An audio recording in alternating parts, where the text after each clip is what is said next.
សួស្តីអ្នកទាំងអស់គ្នាថ្ងៃនេះខ្ញុំមានវីដេអូមួយចង់មកបង្ហាញអ្នកទាំងអស់គ្នាដែលទាក់ទងជាមួយនឹង Radar System គេហៅថាប្រព័ន្ធ System អញ្ចឹងណាដើម្បីយើងធ្វើការតាមដានឬក៏ចាប់វត្ថុដែលនៅជិតខ្លួនយើង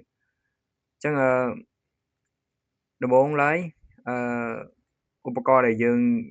ត្រូវមកធ្វើការតម្លើងប្រព័ន្ធ System នេះទីមួយគឺនឹងប្រើប្រាស់ Arduino breadboard jumper wire ultrasonic sensor និង servo motor ឧបករណ៍ទាំងអស់ហ្នឹងគឺយើងធ្វើការតម្លើងប្រព័ន្ធ radar system អញ្ចឹងតោះដើម្បីកុំឲ្យខាត់ពេលយូរយើងទៅធ្វើវាតែម្ដងទៅអញ្ចឹងដំបូងយើងចូលទៅកាន់ website មួយមានឈ្មោះថា Techacad អញ្ចឹងយើងចូលតែម្ដងទៅនេះគឺជា website មួយដែលយើងធ្វើការរៀនតម្លើងក៏ដូចជាការភ្ជាប់ device របស់ឲ្យ Arduino អញ្ចឹងដោយសារតែនេះគឺខ្ញុំបានធ្វើការ design វារួចហើយក៏ភ្ជាប់ឧបករណ៍ទៅហើយអញ្ចឹងយើងអាចមើលតាមនេះបានដោយសារនេះជាខ្សែ track បាទ track pin របស់ខ្ញុំគឺភ្ជាប់មកកាន់លេខ11ហើយដល់ពេល eco ហ្នឹងគឺយើងភ្ជាប់មកកាន់ជើង10នៃ Arduino របស់យើងអញ្ចឹងeco ហ្នឹងគឺមានន័យថានៅពេលដែល sensor ហ្នឹងគេចាប់វត្ថុអីមួយអញ្ចឹងeco ហ្នឹងគឺចាប់ផ្ដើមគណនាចម្ងាយគណនារយៈពេលប្រមាណណាដើម្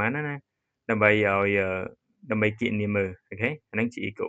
ហើយតទៅជាមួយ VCC ហើយជាជើងថាជាភ្លើងបូកណាហើយGND ហ្នឹងគឺជាភ្លើងដកចំណែកឯជា servo motor របស់យើងវិញយើងក៏មានជើង3ដែរទី1គឺតទៅជាមួយនឹងជើង ground ទី2គឺតទៅជាមួយនឹងជើង VCC ឬថាជាជើងបូកណាហើយហ្នឹងគឺជាសញ្ញាដែល Arduino របស់យើងគឺបញ្ជូនសញ្ញាមកអូខេអញ្ចឹងនេះគឺជាការ design មួយអញ្ចឹងយើងចូលទៅកាន់ code ចម្ដងទៅអញ្ចឹង code គឺដូចខ្ញុំប្រាប់ហើយគឺខ្ញុំនឹងតម្លាក់នៅក្នុង description នៅក្នុងវីដេអូហ្នឹងអញ្ចឹងយើងចូលទៅយក code អញ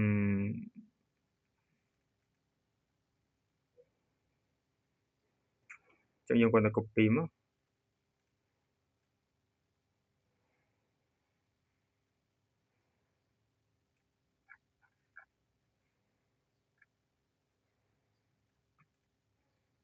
អូខេ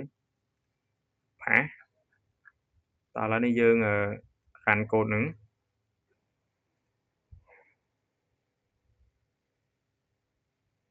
បន្តិចហ្នឹងអូខេនេះsystem របស់យើងដំណើរការហើយនេះ servo motor ហ្នឹងគឺចាប់ដើមវិលមែនទេអញ្ចឹងបើថាបើសិនជាមាន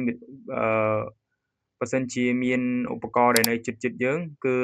system sensor របស់យើងចាប់បាទប៉ុន្តែដោយសារតែនៅក្នុង simulate ហ្នឹងគឺយើងមិនអាចយកsensor ហ្នឹងមកដាក់នៅនឹងបានទេប៉ុន្តែបើសិននៅក្នុង hardware យើងផ្ទាល់គឺយើងយកsensor ហ្នឹងគឺដាក់នៅលើនឹងអញ្ចឹងឲ្យវាវិលអញ្ចឹងទៅឲ្យ sensor នឹងចាប់វត្ថុបើសិនជាមានវត្ថុជិតគឺមានន័យថាវាចាប់យើងមើលទៅនេះ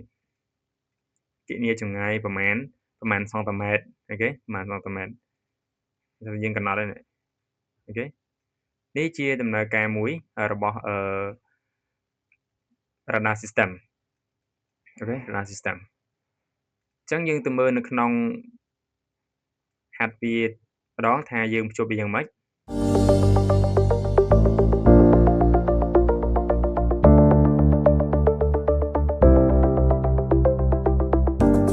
អូខេយើងបានមើលហើយរបៀបដំណើរការវាដូចជាការភ្ជាប់ទៅលើ hardware អញ្ចឹងបន្ទាប់មកគឺយើងនឹងយក code ហ្នឹងទៅ upload ចូលនៅក្នុងhardware របស់យើងអញ្ចឹងយើងគ្រាន់តែចូល code មកយើង copy ហើយយើងចូលទៅកាន់software មួយមានឈ្មោះថា Arduino IDE បាទ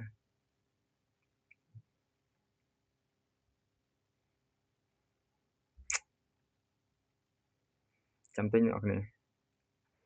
ខ្ញុំគាត់ទៅប៉ះកូដហ្នឹងទៅហើយកន្លែងហ្នឹងយើងគ្រាន់តែយើងត្រូវដោត hardware របស់យើងសិន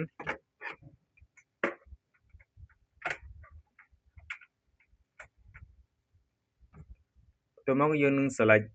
កន្លែងនេះយើង select បត់ដាក់អុយ Arduino របស់យើងណាហើយបន្តមកទៀតគឺយើងគ្រាន់តែ upload code ចូលក្នុងហ្នឹងទៅគឺវានឹងដំណើរការហើយចាំតិចអូខេនេះ code យើងគឺត្រឹមត្រូវអត់មានខុសអីទេអញ្ចឹងយើងទៅមើលដំណើរការនៅលើ hardware យើងម្ដង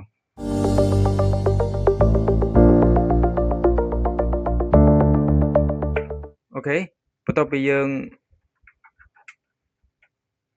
បានឃើញដំណើរការវានៅលើ hardware ហើយអញ្ចឹងដើម្បីយើងដឹងថាតើវាចាប់ឧបករណ៍ខ្លះមិនថាតើវាអាចចាប់ឧបករណ៍អ្វីដែលនៅជិតខ្លួនវាណាអញ្ចឹងយើងនឹងប្រើប្រាស់ software មួយមានឈ្មោះថា processing អញ្ចឹងយើងមានឈ្មោះថា processing នេះកម្មវិធីមួយនេះ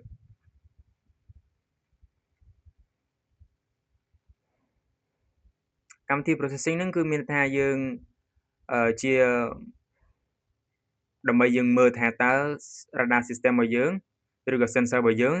ចាប់វត្ថុអីអញ្ចឹងយើងគ្រាន់តែយកកន្លែង new មកអូខេ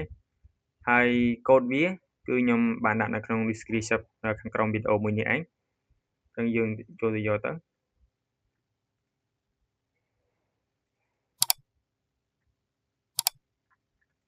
អូខេយើងគ្រាន់តែ copy ហើយអូខេផានៅក្នុងហ្នឹងអូខេ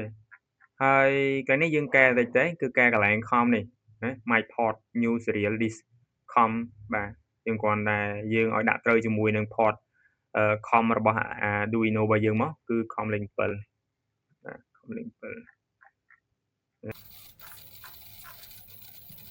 ខេហើយខ្ញុំ run នេះគឺជាដំណើរការវាដែលអត់តែមាន object កន្លែងណាគឺវាចាប់ឃើញទេចាប់ភាសាតែមិញយើងមែនទេយើង start ពីប្រហែល15 degree ដល់165យើងមើលទៅនេះចូលមកហើយវាដល់ទៅ15ឯង15 degree វាអត់ដល់0នេះមែនទេហើយក៏ដល់180ដែរព្រោះអីមកដល់មកនេះគឺ0ហើយមកដល់នេះគឺ180អញ្ចឹងណាអញ្ចឹងវា start តែប្រហែលពី15 degree ឡើងមកយើងមើលកន្លែងនេះទៅនេះ angle ជាមុំរបស់វាគឺ165 degree ហើយនេះគឺជាដំណើរការទៅលើ hardware របស់ខ្ញុំអញ្ចឹង transmit គឺចាប់ទៅលើ object អញ្ចឹងតែយើងមានបង្ហាញនៅលើអេក្រង់របស់យើង